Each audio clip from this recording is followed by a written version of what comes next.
Akala naman nila kasi mananalo sila pagka nagkaharap-harap. Yun kasi iniisip nila kagad eh. Lalo na yung mga bumubulong. Alam mo, ginaguide ka lang eh. Hindi ka niya binabawalang manakbo eh. Iniingatan ka pa nga eh. O eh, dahil nga wala nang, sabi ko nga sa'yo, wala nang maipuntos. Kung ano-ano na lang. May statement yung Supreme Court eh. Napanood Diba? na pakinggan nila. Kasi kung hindi sila nakasubaybay, hindi sila maglalabas ng ganito. Ang sabi niya, Kinontra yata yung sinabi nung isa. yun nga, we clarify that mali nga yung isa. Yun nga. Kasi ang pinag-uusapan, desisyon ng Supreme Court. Kinontra ba ako ng Korte Suprema? Eto, basahin ho natin. We clarify that the Supreme Court's ruling in the League of Cities case was not unanimous. Hindi akong kinontra dyan. Hindi po, hindi nga po. Pero may kinontra sila. Meron nga po. Yung kakulay po ng damit nyo. May payo pa eh. Oh. may payo pa rin. May advice, ano yan? Please refer to the decision and resolutions published in the Supreme Court e-library and the Philippine reports. We are uncertain as to the source of the claim that the decision was unanimous. Diba? Hindi sabihin, totoo. Paano magiging unanimous? Alam mo kung sino yung isang dissenter doon? Antonio Carpio. Mismong isa sa mga bumubulong. Kaya, kung isa siya sa bumubulong, siya mismo. alam niya pala. Alam niya eh. Alam niya pala. Bakit niya binulong? Nako. Yan ang sinasabi ko eh. Kung ako doon sa binubulungan, pwede ba lumayo-layo ka na sa akin? Huwag kang bulong ng bulong. Kaya nga yung nung magpaliwanag ako, ang umpisa ko kagad, nung lalangin yung 2 tao. Huwag mo nang pakikialaman yung pasya. Makapangyarihan yung pasya na yun eh. Isip-isip, nilalang ko nga kayo eh. Wala naman kayo dati dyan. Ako na nga gumawa sa inyo. Pati yung pamumugaran ninyo. Nilagay ko na dyan. Ito lang ang kapasyahan lang. Isip-isipin ninyo, lahat na nga binigay ko sa inyo eh. Yun lang isa. Alam mo dahilan kung bakit yung isa ay binawal? Nelson, din? Para lang makita ko susunod. Ayun. Test din, no? Kasi hindi naman meron ng demokrasya nung panahon na yun eh. Makapamimili ka naman talaga. Pero gusto lang niyang malaman, susunod kaya. Isa na nga lang ang utos, hindi pa nasunod. Isip-isipin. Yun, unang tao eh. Ngayon pa kaya, sa dami na ng tao ngayon. Sa dami ng bumubulong ngayon. Kasi nga noon, wala pang ibang kaya ahas lang ang bumulong eh. Hindi ba? Tama po kayo. Pero ngayon, maraming na naging ahas, naging tao. Kaya kukunti na yung ahas ngayon eh. Tingnan mo. Pumunta ka sa kagubatan. Takot na nga po kayo ng ahas ngayon. Wala ka nang makitang mga ahas. Bakit, Nelson? Kinakain. Hindi, naging tao lahat. Dugtong ko sa punto na yan, Sen. Ito po. Kasi nagbigay ng reaksyon ng House Committee on Good Government. Sabi nila... Sino? Yung House Committee on Good Government. Ito po yung isa sa mga pagdinig doon sa Kamara del Representante. Yung kanila pong committee nagsabi na ang Korte Suprema daw po yung nagdagdag ng mga parameters o steps na sumasaklaw sa eksklusibong prerogative ng Kamara. Dagdag daw eh. Na magsimula ng impeachment laban sa isang opisyal ng gobyerno. Sinasabi pa po na ang mga karagdagang rekisito ay nagpapahirap daw po sa Kamara na magsagawa ng impeachment sa mga susunod na panahon. Alam mo, kaya nga nagbigay ng guides eh.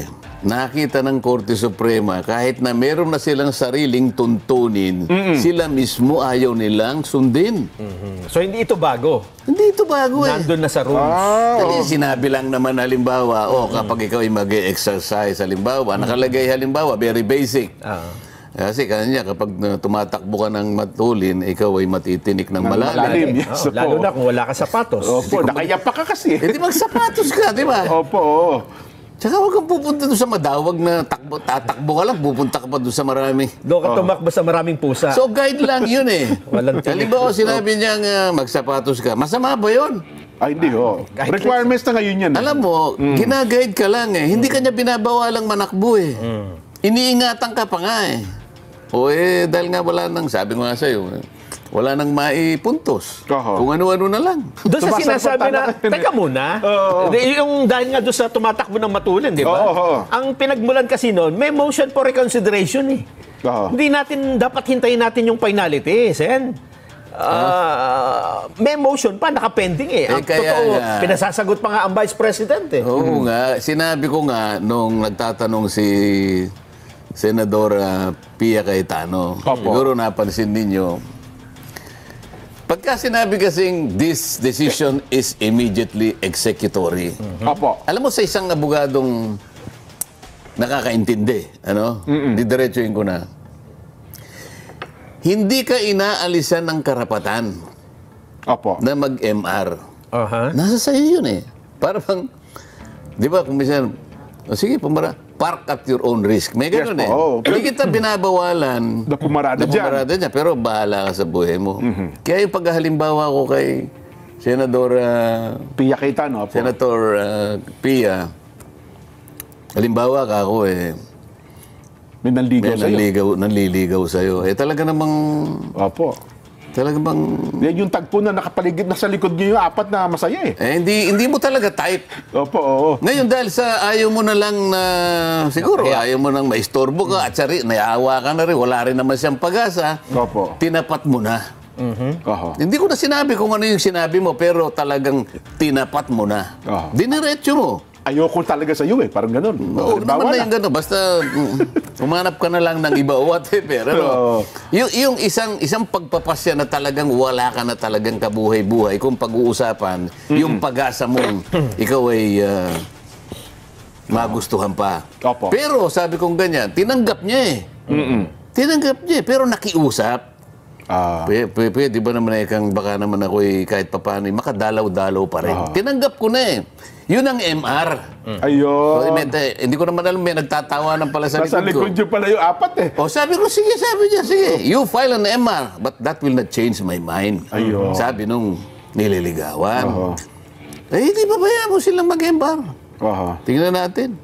At saka siguro dapat napansin Jensen na noong nag-file ng motion for reconsideration ng House, naglabas ng statement ng Korte Suprema eh.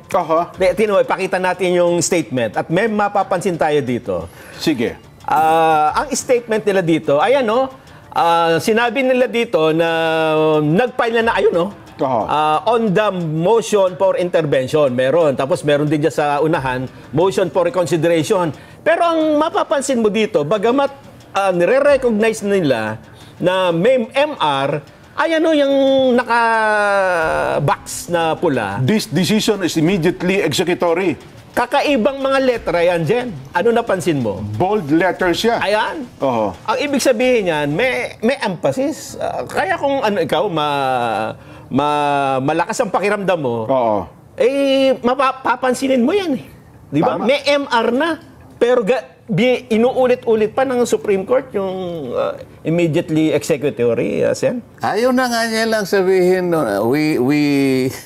we do not entertain any more pleadings. Hindi niya na sinabi yun. Because there is another way for saying that. Halimbawa, this is immediately executory. Formalidad na lang. Bahala ka kung gusto mo. Parang Consuelo de Bobo, sige, mag-file ka. Ikaw ba? Magpapile ka pa, Jen? Doon nga po sa nanliligaw, may kasabihan Pilipino kasi, walang matimtimang birhen sa matinding manalangin. Di ba? Sabi pa na iba, hindi. Kahit na tayo ay hindi dahil sa alam mo matatalo na, hindi na tayo lalaban. Gano'n? Basta laban pa rin tayo. Yan yung mga katwiran ng isang senador. Hindi niya common sinabi, hindi na tayo lalaban. Tama. Hindi ako ganun. Ganun po. Ako practical akong tao eh. Ako mas naniniwala ako sa mga bayani. Si Rizal. Bayani po sa digmaan ito. Si Dr. Jose Rizal, sabi niyo, wala na yan kanya. Sumurrender na tayo kanya. Ayoko yung natatalo tayong kanya. Maging practical na. Masasakripisyo yung mga Pilipino eh. No? Ayoko yung para lang tayo, magpapasikat pa tayo. Pag talo na, talo. Pero kung... parang chess. mag-arti-arti ka pa. Nakita mo naman yung pag naglalaban kami ng chess ni... Suko kagad. Siya Maginoo, sports-minded. Isip-isipin mo, isang kabayo na lang, wala na. Yun ang gusto ko. Pero yung pipilit mong ilaban, kahit alam mong ikaw ay silong-silo na, ay, hindi ako ganun, Jeff. Dito daw po sa inilabas na archive ng Senado, sa isang statement po mula dyan sa Kamara, sabi nila, ang Pilipino daw po ang talo sa hakbang ng Senado na i-archive ang impeachment complaint laban daw po kay BP Sara dahil sila ay napagkaitan daw po na makita ang mga ebidensya at magkaroon daw po ng pananagutan ang matataas na opisyal ng gobyerno. Ayon po yan kay yun sa chairman nga po ng House Committee on Good Government and Public Accountability. Itong ating kaibigan, si Kong Sia Alonto Adjong, sabi niya mukhang... Talo ang Pilipino. Talo daw po ang Pilipino sapagkat in-archive ninyo. Hindi tuloy masasagot ni BP Inday Sara ang mga paratang sa kanya. Yan ang hirap pagka ganyan. Ang palaging iniisip, ang Pilipino. Opo. O kung ba iniisip nyo Pilipino, ipagpalagay na natin na gusto nating ituloy yan. Magkano ba yung involved na amount dyan? Ilang milyon? Parang 612 million, more or less. Palagay mo. Magkano yung ating ginugol sa baha? 500 billion yung pinakahuli. Lahat ngayon, 1 trillion naman yun. 1 trillion na. 1 trillion yun. 1 trillion, opo. Pero wala man lang isa na gustong imbestigahan ito. Nasaan ang katwiran dyan? Na akala mo talo ang Pilipino sa 600 million. Hindi talo sa 1 trillion. Talon-talo ho doon. Kasi sa 600 talo, hindi sa 1 trillion, talon-talo. Ang sinabi ko naman sa kanila, pag binasa po ninyo ang desisyon ng Korte Suprema, hindi po nila kayo sinasansala na mag-file ng isang matinong impeachment complaint. Tama. Yung isang impeachment complaint na dumaan sa pamamaraan ng inyong sariling tuntunin. Kaya nga ang aking paghahalimbawa, nagluto po ng kanin. Opo. Hilaw na hilaw po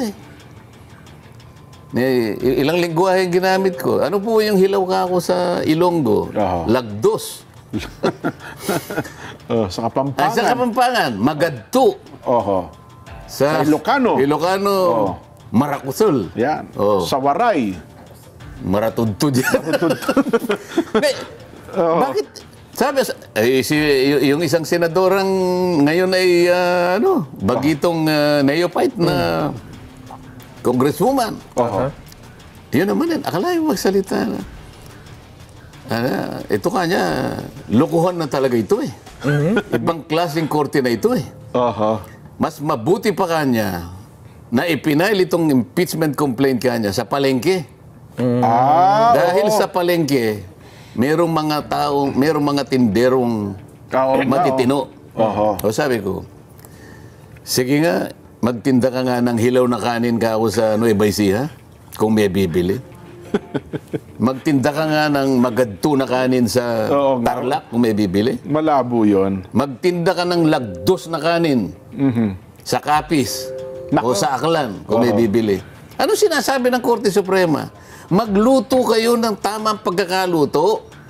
Huwag niyong ipilit na hilaw, pipilit niyong ipakain dito sa Senado, kahit naman sino Hindi po Hindi mo ko mapipilit na kumain ng hilaw Totoo po. Hirap na nga akong tao ako. Hirap na kumamamaya. Papakainin ba ako ng hilaw? Hindi ba nila maintindihan yun? Ba't nila ipipilit yung hilaw na pagkakaluto na impeachment complaint? 6 na buwan pa lang. Maghintay na kayo, 6 na buwan lang Gumawa kayo. Mag-initiate kayo. Yung walang kaduda-duda na dumaan sa patakaran ng ating tuntunin. Para sa ganun, hindi ma-question. At saka tayo magharap-harap. Naghaharap din naman kami pagka nakagawa ng tunay na. May 6 months na lang February 6. Di saka natin makita ngayon kung, sige nga, ito harapan na ngayon ito. Yan, Akala naman nila kasi mananalo sila pagka nagkaharap-harap. Yun kasi iniisip nila kagad Lalo na yung mga bumubulong. Nako. Hindi, sa mga bumubulong po, wala naman silang talo, walang panalo Wala naman silang ang kanila lang pakinabang nung naka-impluwensya, naging relevant lang sila, Sen. Pero kung hindi pakikinggan yung mga yon, mahalata na sa sarili nila, mukhang wala na nakikinig sa aking bulong-bulong, Di ba? Mukhang irrelevant na ako. Baka may makinig, pinag-uusapan kasi natin. Ayun na nga po. Anyway, saglit lamang po, tuloy ba tayo? Tuloy pa raw. Kasi eksaktong 5:10 tayo magbe-break, Sen. Yun daw, DOH ay mahalaga. Tuloy mo, Nelson. Ano pa ba ang gusto mong ilatag dyan? Anong mangyayari? Yan yung maganda. Yan yung punto. Halimbawa daw, Sen. Sabihin natin, nagkaroon ng himala. Sa kauna-unahang pagkakataon ni-reverse. Ano daw mangyayari sa naka-archive? Kaya doon ako naninindigan. Dapat hindi nyo na in-archive. Dinismiss yun Ano gusto mo sagutin? Di bubuhayin nila. Paano daw po ba? Kailangan daw po ba ito nagkaroon pa ng botohan? Ano daw po ba ang proseso kapag isang bagay na nakabaul na, di ba? Nasa archive na. Bubuhayin. Nagbago ang desisyon ng kataas-taasang hukuman. Nakakuha sila ng sapat na boto. Sinabi nilang, okay, pwede palang ipagpatuloy ang impeachment. Kasi kaya lang naman na-archive dahil sa sinabing unconstitutional, violative of due process, parang sinabi, patay yan. Ilibing nyo, di ba? Nag-reverse ang Korte Suprema, sinabi niya buhay. Buhayin. O di buhayin mo. Bubuhayin. Yun lang kasimple. Kung akong tatanungin nyo, buhay na, wala nang usap. Sige, buhay, sige, mag-ano na tayo, mag-trial tayo. Trial na tayo. Ayun. Para sa akin, So, hindi wala nung votation ito, Sen. Kasi para sa akin. Kasi nga, patay. So, sinabi uli na nga, nagmilagro, Nagmilagro, halimbawa na, Nag-ala Lazaro. Isip-isipin mo biglang pagkatapos ng 3 araw biglang nabuhay. Ayan, opo. Di buhay. Paglabanan natin ngayon. Sige, tignan mo ngayon, pag naglaban tayo kung mabubuhay pa yan. Hindi ba? Yun naman. Hindi. Sa akin wala nang butuhan kasi sasabihin lang magbubutuhan pa kung bubuhay. Hindi na. Sinabi nga ng Korte Suprema, buhay Di ba sumunod kami dahil patay? Okay, susunod kami dahil buhay na. Buhay na pala. Paglabanan natin ngayon. Usapan ngayon kung mabubuhay kayo ngayon. Ayun. Di ba? Sige, bigyan natin ng tsansa. Halimbawa, bigyan natin ng tsansa. Buhay. Ngayon, bakbakan tayo. Pero kinakailangan mo talaga yung makapangyarihang bubuhay ng patay. Isip-isipin mo 3. Nakakailang araw na bang nakalibing? Ano na po? Miyerkules Huwebes, Biyernes, dalawang araw. Dalawa pa lang. Isa pa. Bukas mabubuhay. Lalo na kung 1 linggo ng patay yun, dahil talagang mahirap buhayin nyo. Kasi sa Biblia, 3 araw bago mo Baka kung naging 4 na araw si Lazarus, baka hindi rin nabuhay yun Buti nga raw, hindi pa uso yung bansa mo. Ay, nako.